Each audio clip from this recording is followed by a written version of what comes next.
It was one of those nights that felt electric, the kind where the air buzzes with anticipation and everyone seems to be holding their breath for something big to happen. The venue was a glittering palace of glass and gold, filled with the city's elite, celebrities, executives, and influencers mingling under the soft glow of chandeliers. The VIP event of the year was in full swing, and the security team was on high alert. Their job was simple: keep the event exclusive, ensure only the right people got in, and maintain order. But sometimes, even the best-laid plans can unravel in the most unexpected ways. And tonight, one security guard was about to learn that lesson in the most humbling way possible. Meet Marcus, a seasoned security guard with a no-nonsense attitude and a sharp eye for detail. He'd been working these kinds of events for years, and he prided himself on being able to spot trouble before it even started. To him, the job was straightforward: follow the rules, check the list, and don't let anyone slip through the cracks. But tonight, his confidence would be put to the test in a way he never saw coming. Across the room, a woman named Dr. Amara Johnson was making her way toward the entrance. Dressed in a sleek, understated outfit, she carried herself with the kind of quiet confidence that comes from years of hard work and success. But to Marcus, she didn't look like the typical VIP. She didn't have the entourage, the flashy jewelry, or the air of self-importance that so many others did. And that's where the trouble began. As Amara approached the velvet rope, Marcus stepped forward, his hand raised in a firm but polite gesture to stop her. "I'm sorry, ma'am," he said, his tone professional but firm. "This area is for VIPs only. Do you have your invitation?" Amara paused, a faint smile playing on her lips. She reached into her bag, but before she could respond, Marcus continued, "If you're not on the list, I'm afraid I can't let you through." The words hung in the air, and for a moment, time seemed to slow down. Amara's smile didn't falter, but there was a flicker of something in her eyes: amusement? Challenge? It was hard to tell. Behind her, a small crowd had begun to gather, sensing that something was about to happen. Whispers rippled through the room, and all eyes turned toward the entrance. What Marcus didn't know, what he couldn't possibly have known, was that Amara wasn't just any guest. She was the keynote speaker, the woman everyone had been waiting to hear. Her groundbreaking work in tech innovation had earned her a reputation as one of the most influential voices in the industry, and tonight was supposed to be her moment to shine. But as Marcus stood there, blocking her path, that moment was slipping away.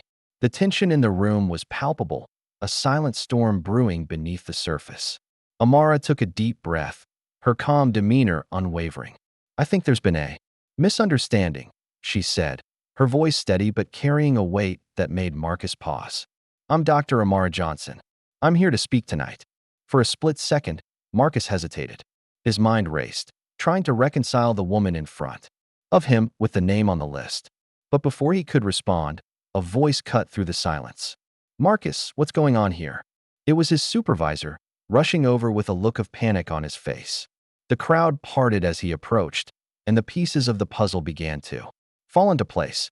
Too late, Marcus realized his mistake. His stomach dropped as the weight of the situation hit him. The woman he'd just tried to turn away wasn't just a guest. She was the guest. And now, the entire event was hanging in the balance. But the story doesn't end there. In fact, it's only just beginning. Because what happens next isn't just about a security guard's mistake or a keynote speaker's delayed entrance. It's about assumptions, biases, and the moments that force us to confront them. It's about how one split-second decision can change everything, and how sometimes the most powerful lessons come from the most unexpected places. As the crowd watched, waiting to see how this would unfold, one thing was clear: tonight was going to be a night no one would ever forget. And for Marcus, it was a night that would challenge everything he thought he knew about his job, his instincts, and himself. But what happens next?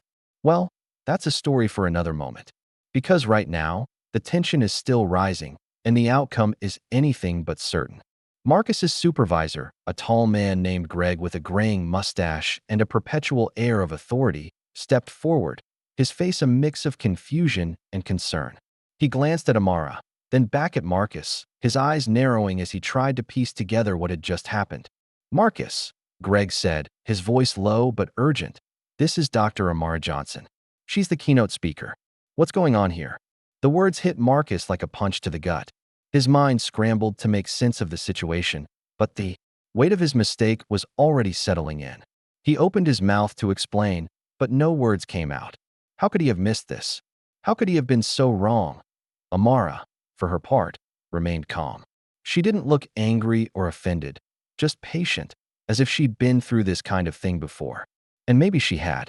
As a black woman in a field dominated by men, she was no stranger to being underestimated or overlooked. But tonight was different. Tonight was supposed to be her moment to shine, to share her vision with the world. And now, because of a simple misunderstanding, that moment was in jeopardy. She glanced at Marcus, then at Greg, and finally at the crowd that had gathered around them. "It's all right," she said, her voice steady and reassuring. "I'm sure this was just a mix-up. Let's not make a big deal out of it." But it was already too late for that. The crowd was buzzing, their whispers growing louder as they speculated about what had just happened. Cameras flashed, capturing the moment from every angle. In the age of social media, this was the kind of story that could go viral in seconds. A security guard blocking the keynote speaker from her own event. The irony was almost too much to bear. Marcus could feel the heat rising in his cheeks, his pulse quickening as the reality of the situation sank in. He'd always prided himself on being good at his job, on being the kind of person who could handle anything that came his way. But this was a nightmare. Greg, sensing the tension, stepped in to try and diffuse the situation. "Dr. Johnson, I'm so sorry about this," he said, his tone apologetic but firm. "Please, let me escort you inside. We'll get this sorted out right away." He gestured toward the entrance, but Amara didn't move. Instead, she looked at Marcus, her gaze steady and unflinching. "It's okay," she said again, her voice soft but firm. "I'm sure he was just doing his job." Her words were kind, but they only made Marcus feel worse. He wanted to apologize, to explain himself, but the words stuck in his throat. How could he possibly make this right? As Greg led Amara inside, Marcus was left standing at the entrance, the weight of his mistake pressing down on him like a ton of bricks. He could feel the eyes of the crowd on him, their judgment heavy and unrelenting. He wanted to disappear, to melt into the floor and never come back. But he couldn't. He had a job to do, and he wasn't about to let this mistake define him. He took a deep breath, straightened his shoulders, and turned back to the crowd. "Please, everyone," he said, his voice steady despite the storm raging inside him. "Let's keep the line moving. We don't want to keep the event waiting." The crowd slowly began to disperse, but the tension in the air was still palpable. Marcus could feel it, like a thick fog that refused to lift. He tried to focus on his job, on checking invitations and keeping the line moving, but his mind kept drifting back to what had just happened. How could he have been so blind? How could he have let his assumptions cloud his judgment? He'd always thought of himself as fair, as someone who treated everyone equally. But tonight had shown him a side of himself he didn't want to see, a side that was capable of making mistakes, of letting bias creep in when he least expected it. Inside the venue, the event was in full swing. The stage was set, the lights were dimmed, and the audience was seated, waiting for the keynote speaker to take the stage. But Amara was nowhere to be seen. Greg had ushered her into a private room, where a small team of event organizers was scrambling to figure out what to do next. "Dr. Johnson, I can't tell you how sorry we are about this," Greg said, his voice filled with genuine remorse. "This is completely unacceptable, and I promise you, we'll make sure it doesn't happen again." Amara nodded, but her mind was elsewhere. She wasn't angry, not really.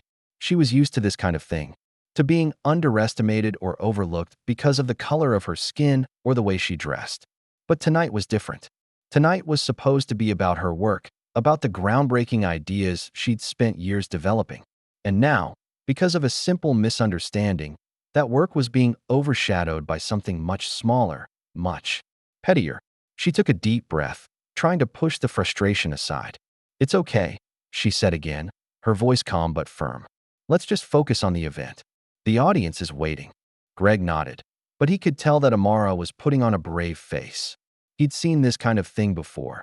The way people in positions of power could be so quick to judge, so quick to dismiss someone based on appearances. It wasn't fair, and it wasn't right. But what could he do? He was just one person, trying to keep the event running smoothly. He glanced at his watch, then back at Amara. "We'll need you on stage in 5 minutes," he said. "Are you ready?" Amara nodded, but her mind was still racing. She thought about Marcus, about the look on his face when he realized his mistake. She didn't blame him, not really. He was just doing his job, trying to keep the event secure. But it was a reminder of how easily assumptions could lead to mistakes, how quickly bias could creep in when you least expected it. She took a deep breath, trying to push those thoughts aside. Right now, she needed to focus. The audience was waiting, and she had a job to do. As she made her way to the stage, the crowd erupted into applause. But Amara couldn't shake the feeling that something was off. The energy in the room was different, charged with a kind of tension that hadn't been there before. She stepped up to the podium, her notes in hand, and looked out at the sea of faces staring back at her. For a moment, she hesitated. But then she took a deep breath, squared her shoulders, and began to speak. "Good evening, everyone," she said, her voice steady and confident. "Thank you for being here tonight. I'm Dr. Amara Johnson, and I'm honored to be your keynote speaker."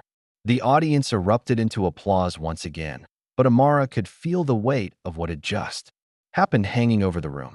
She knew that this moment wasn't just about her work. It was about something much bigger, much more important.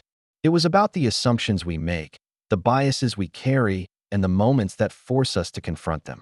And as she began her speech, she couldn't help but wonder how this night would end and what it would mean for everyone involved. The tension was still there, simmering beneath the surface, and the story was far from over. As Amara spoke, her voice carried a quiet power that captivated the room. She shared her journey, her struggles, her breakthroughs, and her vision for a future where innovation and inclusivity went hand in hand.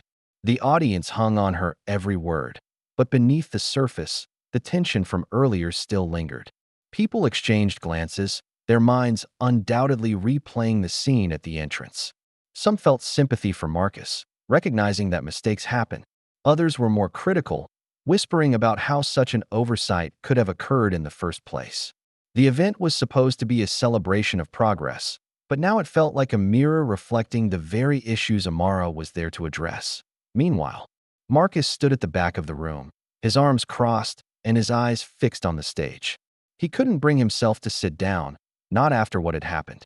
Every word Amara spoke felt like a reminder of his mistake, a spotlight shining on the part of himself he didn't want to confront. He'd always believed he was fair, that he treated everyone the same. But tonight had shown him otherwise. It wasn't just about Amara. It was about the assumptions he'd made, the biases he hadn't even realized he carried. He felt a knot tighten in his chest, a mix of guilt and frustration that he couldn't shake. What if this moment ruined her night? What if it overshadowed everything she'd worked so hard to achieve? Backstage, Greg was pacing, his phone pressed to his ear as he tried to manage the fallout. The event's organizers were in damage control mode, scrambling to address the situation before it spiraled further. Social media was already buzzing, with clips of the incident circulating online. The hashtag Keynote blocked was trending, and the comments were a mix of outrage, support, and everything in between. Greg knew they needed to act fast, but he also knew that any misstep could make things worse. He glanced at the stage, where Amara was still speaking, her poise unshaken. "She's handling this better than any of us," he muttered to himself, shaking his head. "We need to do better." As the speech continued, a subplot began to unfold in the audience. A young woman named Tessa, an aspiring tech entrepreneur, had been inspired by Amara's work for years. She'd saved up for months to attend this event, hoping to network and maybe even get a moment to speak with her idol. But now, as she listened to Amara's words, she felt a growing sense of unease. The incident at the entrance had struck a chord with her, reminding her of the countless times she'd been underestimated or dismissed because of her age, her gender, or the color of her skin. She glanced around the room, wondering how many others felt the same way. Was this event really as inclusive as it claimed to be? Or was it just another example of performative allyship? Tessa wasn't the only one wrestling with these questions. Across the room, a man named David, a senior executive at a major tech firm, was also deep in thought. He'd come to the event expecting to hear about the latest trends in innovation. But Amara's speech was hitting him in a way he hadn't anticipated. He'd always considered himself an ally, someone who supported diversity and inclusion. But now, as he reflected on the incident with Marcus, he couldn't help but wonder if he'd been doing enough.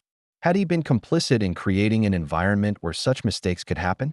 The question gnawed at him, and he found himself scribbling notes in the margins of his program, ideas for how his company could do better. On stage, Amara was nearing the end of her speech, but the weight of the night's events was still heavy in the air. She paused, looking out at the audience, her gaze steady and unwavering. Progress isn't just about technology, she said, her voice ringing out with conviction. It's about people. It's about recognizing our biases, confronting our mistakes, and doing the hard work to create a world where everyone has a seat at the table. The room erupted into applause, but Amara's words lingered, a challenge to everyone present. The tension was still there, unresolved and simmering, a reminder that the work was far from over. As the event moved into its next phase, a panel discussion featuring industry leaders, Marcus found himself standing alone in a quiet corner of the venue. He wanted to apologize to Amara, to explain himself, but he didn't know how. He felt like he was standing at a crossroads, unsure of which path to take. Should he try to make things right, or would that only make things worse? He glanced at the stage, where Amara was now seated alongside the other panelists, her presence commanding and unshaken. She seemed so confident, so sure of herself, and he couldn't help but admire her resilience. But he also knew that her calm exterior didn't erase the impact of what had happened. Meanwhile, Tessa was making her way toward the stage, her heart pounding in her chest. She didn't know what she was going to say, but she knew she had to say something. The incident had sparked something in her, a fire that she couldn't ignore. She reached the front of the room just as the panel was wrapping up, and she raised her hand, her voice trembling but determined. "Excuse me," she said, her words cutting through the chatter. "I have a question for Dr. Johnson." The room fell silent, all eyes turning to her. Amara smiled, nodding for her to continue. Tessa took a deep breath, her mind racing. This was her moment, and she wasn't going to let it slip away. But before she could speak, a commotion broke out near the entrance. A group of protesters had gathered outside the venue, their voices loud and impassioned. They were holding signs and chanting slogans, their message clear: the tech industry needed to do better. The tension in the room skyrocketed, the earlier incident now colliding with this new development. The organizers scrambled to respond, but the damage was already done. The event, which had started with so much promise, was now teetering on the edge of chaos. Amara stood, her presence calm but commanding. "Let's hear them out," she said, her voice cutting through the noise. The room fell silent once again, the weight of her words hanging in the air. But before anyone could respond, the lights flickered and the sound system cut out. The room was plunged into darkness, the tension reaching a boiling point. What was happening? Was this part of the protest, or something else entirely? No one knew, but one thing was clear: the night was far from over, and the stakes had never been higher. The story was still unfolding, and the resolution was anything but certain.